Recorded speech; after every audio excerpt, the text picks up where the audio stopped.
Hello, everybody, and welcome back to the Velo Podcast. My name is Mike Levy. Today, we're talking all things Tour de France. And to do that, I've got our man in France, Pete Cossins. Pete, we're talking stages 8, 9, and 10. Things went down today. We've got a lot to cover. How you feeling about the race so far? I was just saying to you before we started recording, Mike, there've been so many stages. We've had 10 stages now, and I think after about 7 or 8 of them, I've like messaged the other guys kind of in the Velo WhatsApp group and said, "That was a hell of a stage today." And I did it again today, and we'll get into that in a bit. But yesterday we had one, the day Oh, before we man. didn't, but we'll get into Yeah. that. But it is a hell of a race so far.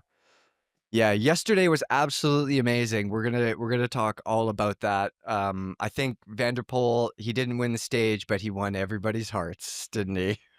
Yeah, absolutely, 100%. yeah. Yeah, yeah. So before we get into the stages, as usual, I want to tell you guys about what's on the Velo homepage from Tour de France right now. We have an article from Shane Stokes covering the setback for Poggi. He lost his right-hand man, João Almeida, broken rib, stage 7 from a really nasty crash. He hung on for one stage, and then he got a little bit into the next day. It looked like he was in way too much discomfort. Pete, have you ever cracked or broken a rib in your life? I have. I did it a long time ago, playing in the middle of a soccer game. Actually, um, it quite often happens that you kind of go up to head the ball with an opponent, and you kind of you, you get like, I mean, totally accidentally, you get like an elbow in the ribs, and I felt my Yeah. rib go, and it was not nice. And there's not really much you can do about it. You kind of it's not an injury that you can kind of strap up and kind of keep still or whatever. I mean, your rib cage is gonna be moving all the time. You can't so, I mean, it's really difficult to deal with. And you can imagine on a bike, you're getting up and down out of the saddle, you're breathing extremely heavily, you're exerting yourself. That is gonna be a very, very difficult injury to deal with.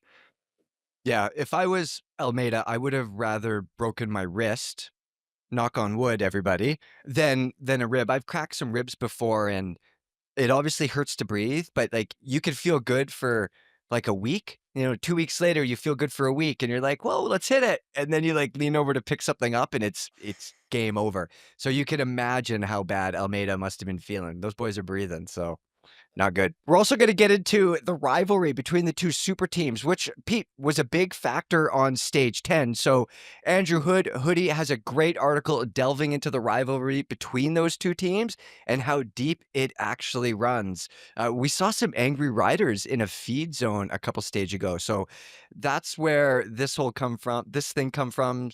And Hoodie looks into that and explains the rivalry between those two teams. Lastly, Hoodie has another article about Van der Poel and Jonas Rickaert's bonkers break in stage 9. Pete, it went for 173.5 kilometers. Now, unfortunately for the Alpecin boys, the stage was 174.1 That's kilometers right. long. Oh man, 600 meters. Talk about heartbreak. So Hoodie dissects that stage, why they took off, why they got so much time, and why everybody loved it so much. And we will also get to that in a minute. But first, we got to talk about stage 8, Pete, which was pretty much a typical sprint stage, 171 kilometers, relatively flat with only 5,500 feet. Can you break it down for us? The big man from Italy, the semi truck. Yeah, it was a stage. I mean, it wasn't a typical stage for a weekend at the Tour de France. You'd expect some mountains or whatever, but of course, because the race had been in northern France for a week, they've got to they've got to they've got to bring it down to the south where the mountains are, and so they had to make a couple of steps to do that. I mean, in past years, they would probably have done a big transfer. They would have flown all the riders and the teams down to Toulouse or somewhere like that, down in the south of France.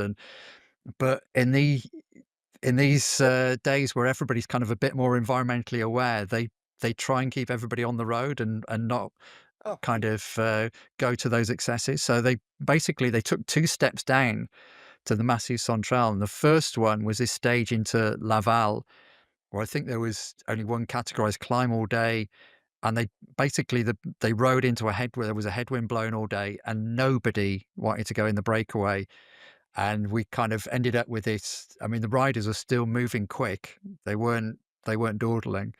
But eventually, we had two guys from Total Energy who kind of rode off the front together, spent 60, 70 Ks away. I mean, they knew they were going to get caught, but they kind of did it because somebody needed to, really. Yeah. And then, yeah, we got to the sprint, and Jonathan Milan, we've been waiting 6 years for an Italian victory at the Tour de France, and Jonathan Milan served it up. How is it this guy's first stage win? He's just been doing all the intermediate points. He's getting most of the things. I was surprised when I heard it was his first tour stage win, to be honest. Yeah, I mean, I guess he's like, at that point, he was 8 days in. It's his debut Tour de France. We've seen him Yeah. winning lots of stages at the Giro. Um, There was a stage earlier in the race where, I mean, he's chasing the points jersey, and there was a stage where he went for the intermediate sprint pretty hard, and then when they got to the finish, Tim Merlier, who rides for Soudal Quickstep, who we'll come to again a bit later in the pod, he pipped him, and Tim Merlier. I mean, I think we said in the pod back then, a couple of pods ago, that Merlier hadn't contested that intermediate sprint, and he won the bunch sprint by like the width of a deep section rim, and that probably Yeah. made all the difference. He's not sat back. So Milan's he's got to get that balance right, and I guess it's like a learning process for him. But he was he was just untouchable. Nobody got near him. Yeah. Yeah. I do have to say, watching him sprint towards the line, I have a note here. It looks like he's trying to imitate a brick wall. Like he's not. I'm not judging because obviously I don't know anything, but like he's very upright. It looks like he's putting down 2,000 watts, and it looks just like this huge Italian green brick wall moving through the air that nobody could pass. You know, It's it's just not an arrow thing, but the power, it must be insane. Oh god, yeah, the power is just astonishing. I mean, he's like a team pursuit rider, and so he's got a lot of power from that discipline on the track. And I mean, when I watch him, it's just like, I don't know, watching some kind of piston-driven machine going along. Yeah. Everything's pumping really hard, really quick. You can see the power being laid down. He's not a smooth sprinter like maybe Cav or Tim Merlier was, where they kind of not so much almost glide, I guess, compared to Yeah. Milan. It's all happening. His whole body is getting into that sprint. I am worried for his handlebars when I see him sprinting towards he looks like he's gonna rip them off the steerer tube. You know, you would see Merlier or like Cavendish is a perfect example. You know, not always. Like I'm not criticizing anybody's form, obviously. I'm just talking out my ass here. But like you see Cavendish sprint towards the line, you know, head down, like relatively arrow. You have Milan, he looks like he's, like, climbing up a huge steep hill or something like that during his sprint, but the dude is just putting down all the power. I would love to have a look at his computer after that. I mean, Insane. he's awesome when he gets going. He's just great to watch. And I guess the thing is, with him and Merlier, they're very different in their styles and how they work. I mean, Milan depends more on his lead out train, his little track lead out train than Merlier does. And it's great watching sprinters who've got those different styles, just kind of going head to head with each other. Yeah. Milan looks like such a big guy too, like, when you see him sprinting towards the finish line, he looks really big compared to the people around him, like, height-wise. And then you watch the post-race interviews, and he's, like, standing next to, like, a journalist, like a normal person, and, like, it turns out he's not a big human, but just next to these other tiny cyclists, he looks like an Yeah, yeah. absolute monster. Crazy. Well, let's move on to stage 9, 174 kilometers, 108 miles, flat-ish stage. Pretty boring, right, Pete? Nothing to talk about here, right? Well, it was funny because I mean, I said that they don't have many flat stages at the weekend usually, and here we had two. We had a consecutive one, and on the morning before it started, there was Thierry Gouvenou, who's the route director, the guy that basically goes out and kind of plots out the route each year. he was defending the choice of stages, and he was pretty angry with the riders the day before, saying they hadn't done enough, and if they weren't more active, then he would start pulling sprint stages from the route, and but also kind of defending the choice, saying, "Look, we need to find a way to get towards the Massif Central and then the Pyrenees, the mountains that are further to the south. We need to have these stages." And he was almost kind of making a plea for somebody to kind of be active right from the start, and absolutely they were, but it wasn't who we were expecting, that's for sure. I would have expected, like, a Total Energies or an Arkea rider, like, "Send it, Uno boys," X or somebody, yeah, one of the smaller teams, yeah. Yes, exactly, like, send it, get out there, do some things, get on camera, probably some French riders as well too, but that's not what happened. We had, Van der Poel and Jonas Rickaert, they took off from kilometer 0. It looked like they were going for some intermediate sprint points, I right? mean, that was so the intermediate sprint, I think, was like 20K into the stage, and it was an odd move right from the start. You just thought, well, basically, um, you've got the two. I mean, Van der Poel's the Alpecin team leader. Jonas Rickaert is the part of the lead out train that was for Jasper Philipsen and is now working for Caden Groves. So you thought these are the two key riders for Caden Groves. Why have they gone off the front? Yeah. And I mean, we didn't find out what the mystery was until the end of the day. But I mean, it was a pre-planned move by the two of them. Yeah, only those 2 knew about the plan, though, not the other 180 whatever riders in the peloton, because it looked like they were just happy to let him go, and go, and go. Yeah, I mean, I know. I mean, I read subsequently that Van der Poel sent a message to Jasper Philipsen. Of course, had to abandon the race after he crashed in on stage 3, and he said to Philipsen, "Make sure you're watching from kilometer 0 today." So Van der Poel knew what was going to happen, and he knew what he had planned. And he basically him and Rickert, they're good mates, and he just wanted. I mean, Rickert's done a lot of work for Philipsen, for Van der Poel over the years, and he wanted to get Rickert on the podium in one way or another. That was the plan, and so he decided to Yeah. attack from the start. And of course, we're all thinking they're going to get to the intermediate sprint and then ease up, and or what is going on exactly here? But they Something. didn't. They just kept going and going and going, and then the gap got to, I don't know, more than It was kind of five and a close to half 6 minutes. minutes. Yes, yeah, he Yeah. was heading towards 6 minutes at one point, and you're thinking, hang on, they've got Mathieu van der Poel 6 minutes ahead of the bunch on a totally flat stage.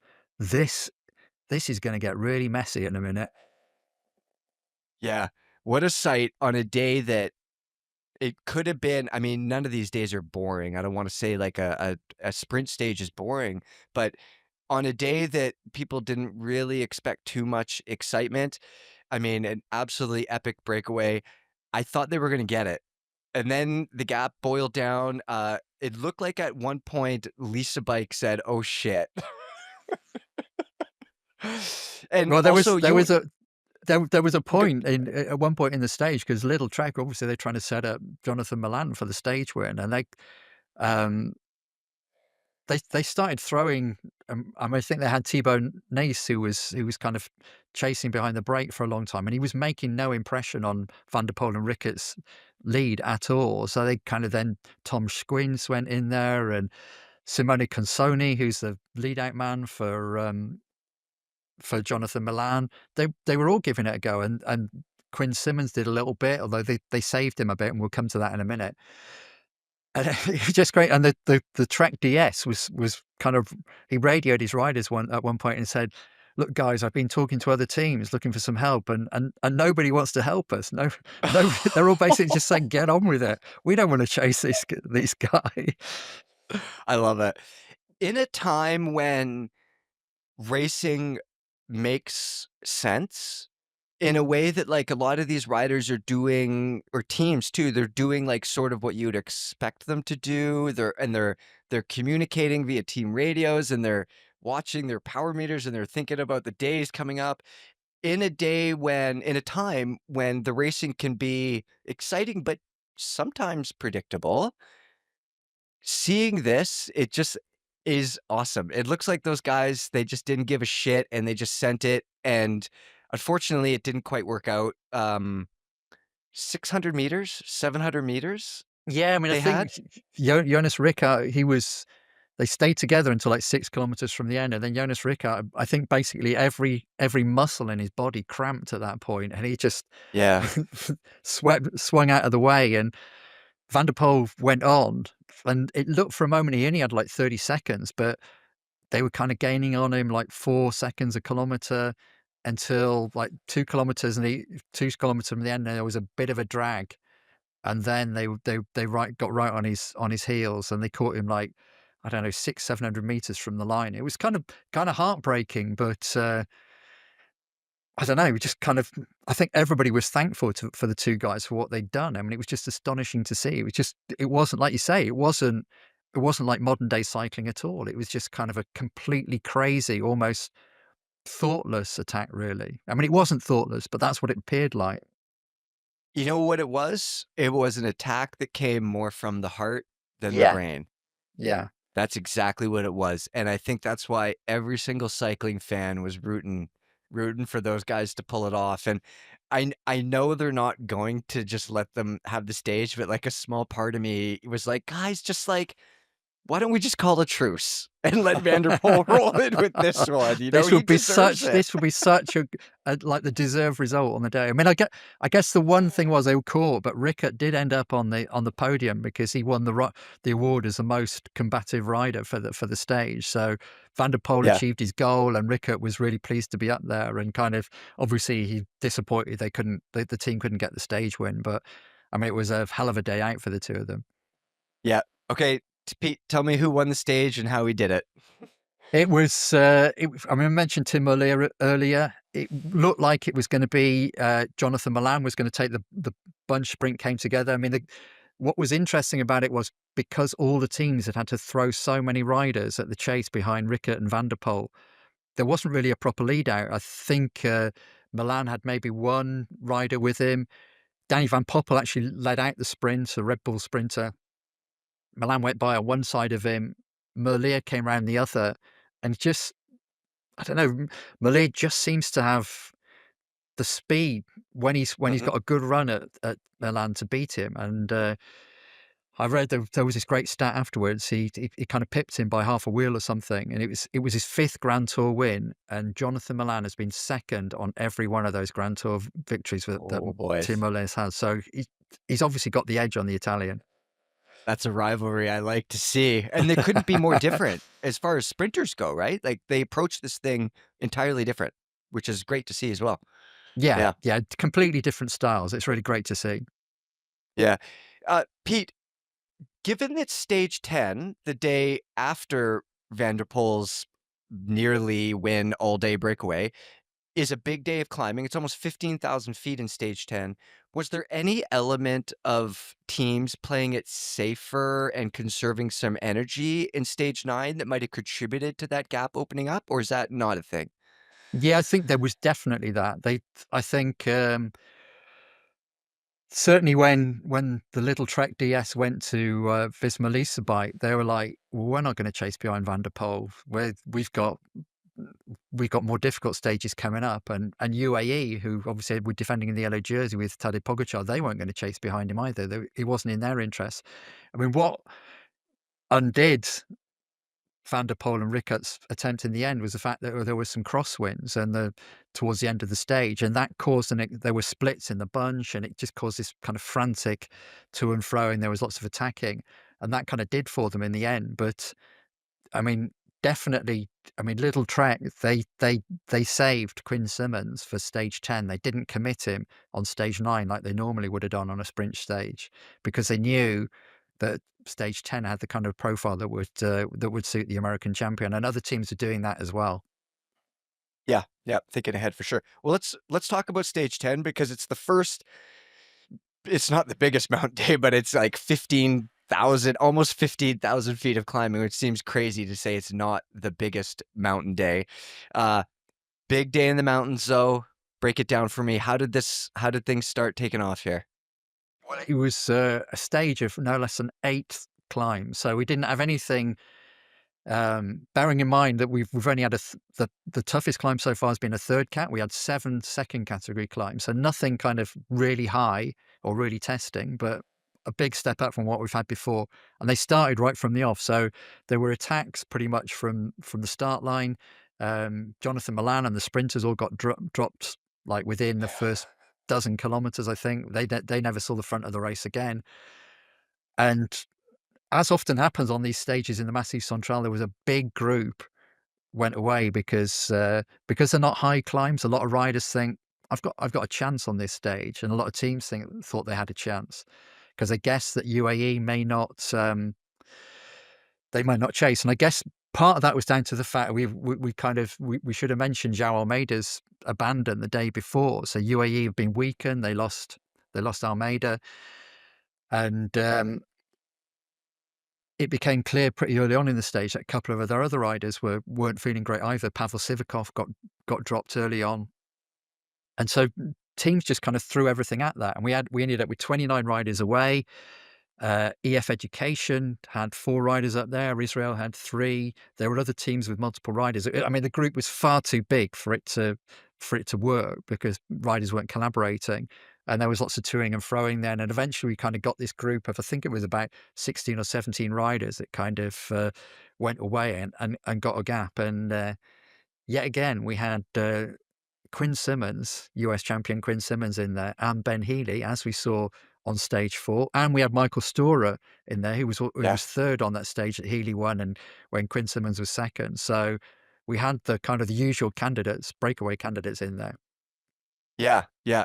There was 45 kilometers left when Healy attacked that group as well. And he brought Yates and O'Connor and a couple more with him. And at that point, I'm watching the highlight video, and obviously if anybody's listened to this podcast before, I am a huge Healy fan. So to see him go off like that, and he looked, Healy, when he's working, he looks like he's kind of dying. Do you know what I mean? Like he doesn't hide the pain, but he keeps going and going and going, and he's got like the head sideways, and I thought he had it, but at the same time, when he has Yates with him, Giro winner, I don't know. I mean, it kind of felt for him, but I mean, they went off. They had these 4 guys at the front. They were chasing the stage win. They weren't thinking of anything more than that initially. And then as the stage went on and the yellow jersey group kind of started to lose ground, and then Ben Healy was the best placed rider. He was 3:55 behind Tadej Pogacar at the start of the day. And the gap it got up to almost 6 minutes. And so EF suddenly thinking, we've got a good shot at yellow here. And so then, I mean, you mentioned that Ben Healy attacked, Quinn Simmons attacked, the group got very small. And then they got on the second from last climb. Quinn Simmons, unfortunately, was dropped. He'd done so much work, he just couldn't keep going. And then Ben Healy was just he just hammered up this climb with these 4 guys sitting on there, letting him get on with it. He had, like you say, Ben O'Connor, Simon Yates, Tiemann Arensman from Ineos Grenadiers, and Michael Storer, who were quite happy to let him get on with it. And they got to the bottom of the final climb, like a 3K climb up to the finish, and Yates just went from the bottom. And by that point, Ben Healy wasn't interested in the stage win. He was kind of riding a time trial, basically. He just had to get to the line as quickly as he could. And then we all had to wait to see what happened. Yeah, I was watching Healy and those 3 riders behind them, and I was yelling to myself, like, stop doing all the work. Just, what are you doing? Stop doing all the work. But then it did dawn on me that, I mean, obviously Healy would like to win the stage, but at some point, somebody told him in his radio, just like, you're going to get the yellow if you just keep doing the thing, and it looks like he made a conscious decision. He wasn't going to keep up to Yates, but to see that guy in yellow, amazing. Yeah, I mean, like I said, I felt for him because he deserved the stage win. But I mean, Yates and the other guys, they just played it tactically perfectly. They knew what Healy wanted. That he wanted the yellow jersey, so they waited and waited, and they used him. And that's what you do in cycling. You use your head, and then you use your legs. And Simon Yates went away, won the stage. Aronsman almost got to him. And then Ben Healy came in third. And then we had this wait of, I don't know what it was, 4 minutes or something before. Surprisingly long. Yeah, it felt like an age. And before the yellow jersey came up. And of course, those guys were all racing each other up the climb as well. I mean, it was all kicking off. Yeah. Visma were attacking, Remco attacked, and then eventually Poggi attacked himself, kind of got fed up and took Jonas away. And for a moment, when those two were going flat out, you thought, well, Poggi's going to save the yellow jersey. And then they just eased up. They kind of called a truce and Yep. they sat in. And what was interesting was that as they came, I don't know, maybe they were 300 meters from the finish, they caught Lenny Martinez, who'd been in the break all day and he'd been collecting mountains points, ended the day in the King of the Mountains jersey. And Poggi did this. I mean, it was really lovely. He sat on Lenny Martinez's wheel because that then allowed Martinez to get a few more points for the King of the Mountains jersey, because it was basically Poggi saying to Martinez, look, you've done a great ride today, mate. You deserve this. And Remco and the Yeah. other guys almost came back up to them at the finish. And all this meant that Healy ends up in yellow. So there was so much going on at the finish in that stage, and it was all good, I think, all good. Yeah. Let's talk about tactics for a minute, because Poggi was pretty much alone by himself. And the Lisa Bike guys were just launching attack after attack after attack. And, we mentioned Almeida not being around. This is the difficulty that Pogačar is going to be seeing for the rest of the tour. It's highly likely, I would assume, going to be Pogačar versus everybody in black and yellow. Is that correct-ish?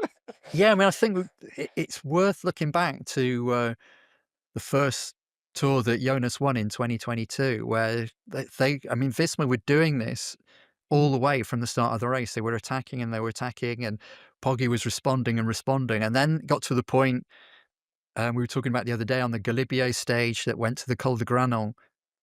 He just suddenly ran out of juice, and so Visma, they know that this constantly probing, constantly poking Poggi with a stick and getting him to respond all the time, it can work. They're just going to keep doing it, and they're going to keep doing it all the way through the Pyrenees. And I think their plan is that by the time they get to the Alps, he might be running on empty. And when we saw today, he ended up isolated at the end of the stage, and the climbs weren't anything like what they're going to be riding up in the Pyrenees in a few days' time and in the Alps or at Mont Ventoux. He had Yeah. Adam Yates was with him for a bit. Jonathan Narvaez was with him for a bit. Tim Wellens was doing a lot of work, but they really, really missed João Almeida. I mean, there's absolutely no doubt about that. And we're going to see that even more in the days to come. Visma are just going to keep pushing all the time. They had riders all over the race. They had two riders in the break. They had riders attacking, Jorgensen and Kuss and Tish Benoot. And I mean, Wout van Aert didn't do much today, but he will. There's Yeah, no he doubt definitely will. about that. Yeah.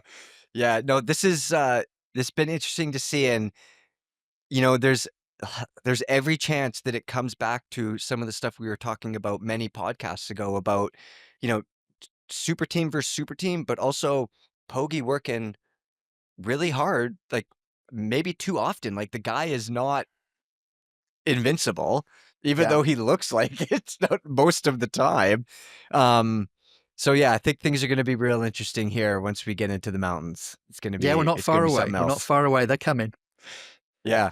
Well, speaking of that, let's wrap this podcast up, but give us a breakdown of what's coming up tomorrow. I think everybody's gonna have a chill day, but what's coming up after that? Yeah, so this evening, everybody's driving. All the team buses will be taking the riders down to Toulouse. So I think they've got like a 4-hour drive down there. Tomorrow's rest day in Toulouse. So everybody have a little, I don't know, 40, 50 kilometer easy ride just to keep their legs moving. Then Wednesday stage starts and finishes in Toulouse. And it's not particularly, it's kind of undulating. The key thing on that stage will be the wind, because I fly in and out of Toulouse Airport a lot, and sometimes when you come in and out of there, it's really hairy. I mean, Oh, if we have a I day don't like want that, that. it could be crazy. It could be one of the craziest stages of the race. Then after that, they go to they've got the first big summit finish at Otakam. So they're I think at the top of that climb, I think it's 1,500 or 1,600 meters. So maybe what would that be? About 5,500 feet. It's not massive, but it's really steep and it's kind of relentlessly hard. And like I said before, Visma are going to be probing and probing and probing, trying to find that weakness and just trying to kind of sap the juice from Tadej Pogacar's legs, basically. Yeah. Pete, you wake up 2 days from now and you are the UAE DS. You're the decision maker. What are you telling those guys as they go into the mountains? Well, I guess the key thing is they will still believe that Poggy's the strongest rider in the race, and they just have to defend him. But they're going to have to find a way of kind of nursing their climbers through the stages as well. And I mean, they're just going to be watching Visma very closely, because what I'll expect Visma to do is what they did today and try and get riders in the break, give Jonas guys that they can jump across to. And so there are ways that UAE can counter that. I mean, if you're sitting on the front, if I don't know, if you're sitting on the front of the bunch and Visma have got two riders up the road, you can just start riding slowly so that the break goes further and further away, and you actually put those two riders out of the race. I mean, it might mean you lose the yellow jersey for a day or two. I mean, well, they've lost it today anyway, but they'll probably get Yeah. it back from Ben Healy pretty quickly. So they've just got to be really canny and not just think Poggy can do everything here. He's kind of the all-in-one cyclist. He doesn't even need a team around him. They've got to kind of marshal their resources really, really cleverly, not let him do too much, not leave him isolated if they can. And I think that's kind of key through the Pyrenees. They just got to make sure there's somebody with him at all times, or at least on the Hautacam stage, at least kind of quite a way up that mountain. There's a mountain time trial the next day. So that's kind of a day off for a lot of the UAE riders, I guess. And then you've got this really savagely hard stage over the Tourmalet, the Aspan, the Perisord, and then up to Super Bagnières on, trying to think of days, it's next Saturday. That that that that's going to be crucial, because it is so hard, that stage. I think it's 5,500 meters of climbing, so like 18,000 feet of climbing. It's going to be brutal, and that's where we're going to get a real insight into whether UAE have got the resources to fend off Visma. Yeah. And if you're a Visma DS, I imagine that you're going to be telling your boys to just make it hard. Attack, attack, make it hard. Yeah, just just say. I mean, I'm sure that Grisha Nierman, the main DS, will be saying to them, "You've done a great. Just keep doing this, boys. Just keep doing this all the time. We're fine." I mean, Simon Yates has won a stage for them today, which, I mean, that probably wasn't the plan when they went into the break, but it kind of, he won the Yeah. Giro. It kind of, his form's obviously coming back. I mean, Wout van Aert is starting to look a bit stronger. Victor Campenaerts is going nuts every day, or every chance he gets, every time he gets a chance. Matteo Jorgensen is still right in the battle for GC. He's just behind Jonas on time, so he's another card to play. They can toss him out into a break maybe, and that causes some problems for UAE. At the moment, you'd want to be UAE if you wanted a team to win the yellow jersey, but you wouldn't be unhappy if you were Visma. No, that was actually my next question is what team would you rather be a part of, or what team has the best chance? Like, I know UAE is sort of in the driving position right now, but at the same time, it's the Visma boys that have the momentum, and it looks like the team strength heading into the hardest part of the tour. So, oh, We'll see. Yeah, I mean, UAE we saw last year. They kind of, their team was invincible and Poggy was invincible, but Jonas wasn't at his best. I mean, it's very, very different this year. And I mean, a few days ago we were thinking, is anybody going to be able to challenge Poggy? Is he just going to walk away? Well, it doesn't, after today's stage especially. It doesn't look like that. It looks like UAE have got some problems to deal with, and they're going to have to. yeah. They're not going to get rid of those problems quickly. Yeah, which is good news for us. We like to see some problems, all sorts of excitement. Okay, Pete, thank you for breaking down those last 3 stages for me. I'm going to catch up with you. We're going to have a ton to talk about after the rest day, the mostly flat day, hopefully not too windy, and then we're going to head into the mountains and we'll see what happens. So we're going to catch up in a few days and we'll break down all of the action there. Thanks again, Pete. Cheers, Mike.